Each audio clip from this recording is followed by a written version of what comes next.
Hello to everyone in the world, especially in Bucharest, Romania. This speech is made in honor of the Post-Russia Forum Bucharest meeting held in March this year. The original draft of this speech was written on 13th of last March. However, I could not deliver this speech at the meeting due to my sudden illness leading to hospitalization. I apologize for not being able to deliver this address to you in a timely manner. However, now that I am feeling really better, I am honored to address all of you who are interested in a glorious post-Russia future, especially the people in Romania and around the Black Sea. Today is 1st of June 2025 and I am Kazuhiro Ito from Japan. I used to be an official at the Science and Technology Agency and the Ministry of Education, Culture, Sports, Science and Technology of Japan. This is the ancient battlefield of Sekigahara in Gifu Prefecture, Japan. This is the place where the decisive battle between the forces that divided Japan in September 1600 took place. And it is the equivalent of Gettysburg in the American Civil War. I was born in March 1974 in the midst of the Cold War. At that time, even rumors of nuclear war were often heard. It was thought that humankind would eventually be wiped out by nuclear war. It seemed that the conflict between the West and the Soviet Union would continue and the future looked really bleak. Astonishingly, however, the Berlin Wall, which was thought to never collapsed in 1989, and democratization and liberalization progressed one after another in Eastern Europe. I strongly felt at that time that something unimaginable was happening. I vividly remember witnessing the collapse of the Ceausescu regime in real time with excursions. It was a shocking moment for me. At that time, I thought that Eastern Europe would get better from now on. However, the path that Eastern European countries have taken has not always been smooth. I heard that Romania is one of them. It is because of economic difficulties or political difficulties. Your country may be facing many challenges now. However, I believe that once freedom is obtained, it should never be under Russian control again. The national policy of the former Roman Empire was the freedom and rights of its people based on the law. I hope that your country, which inherits that name, also has the freedom and rights of its people based on sovereignty. We in Japan also have a challenge.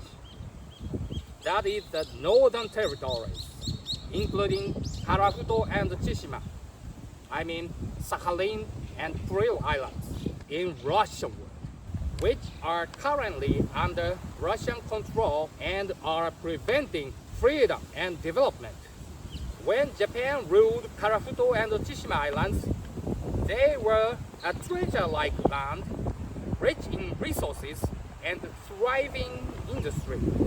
Eventually, an electoral system was established and a parliament was established in Karafuto. We were so close to sending a representative to the National Assembly. Nonetheless, to our lament, Soviet Russia took everything from there.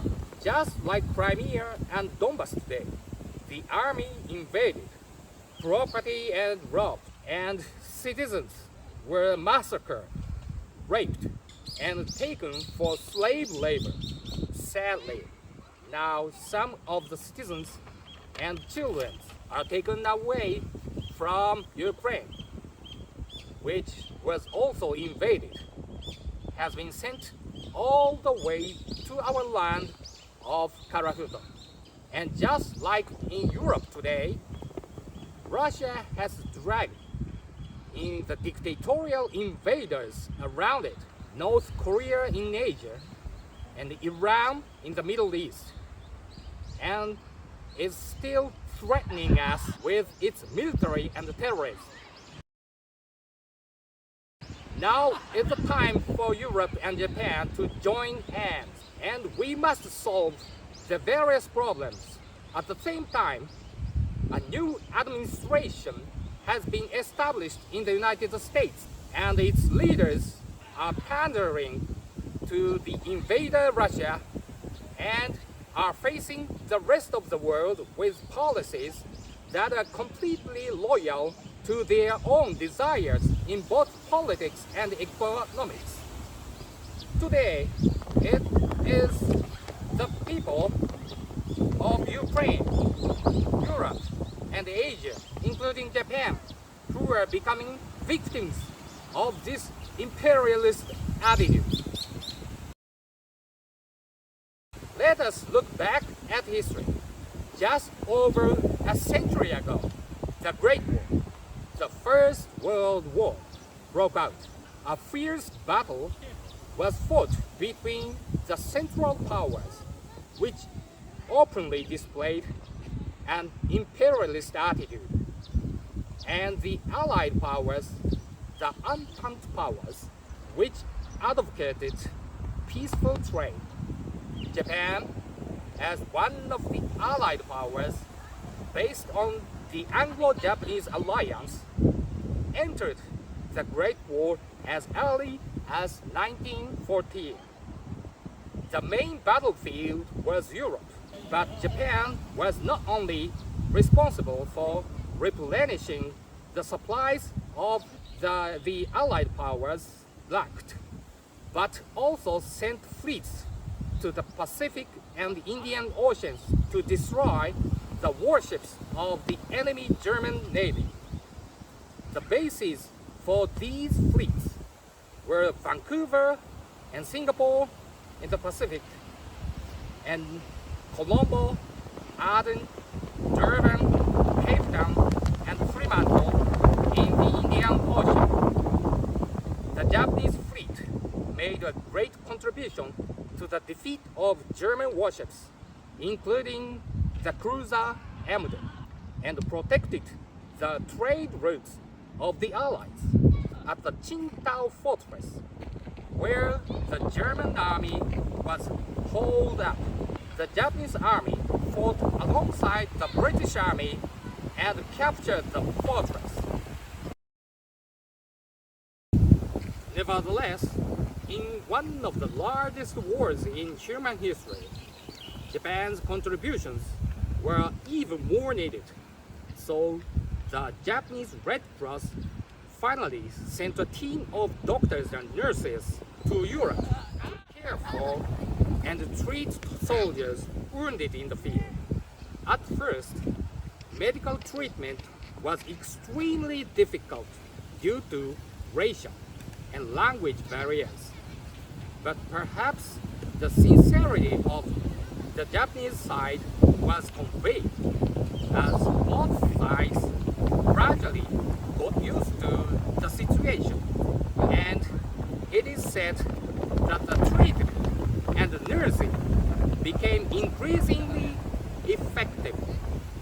These achievements are on display at the Kitasato Institute, which has been relocated to Meiji-Mura in Aichi Prefecture, Japan, where the hospital of their leader, Kitasato Shibazaburo, was located. But it's not just humanitarian aspects in 1917. The Japanese Navy finally sent a fleet to the Mediterranean and based itself in Baltic, fighting against the German and Austrian U-boats and escorting passengers and merchant ships of the Allied powers. There were precious sacrifices on our side, but the Japanese destroyer fleet escorted a total of 787 merchant ships and carried out rescue operations for passengers and crew of ships that were sunk. For this achievement, the fleet was awarded a medal by the then King of England, George V.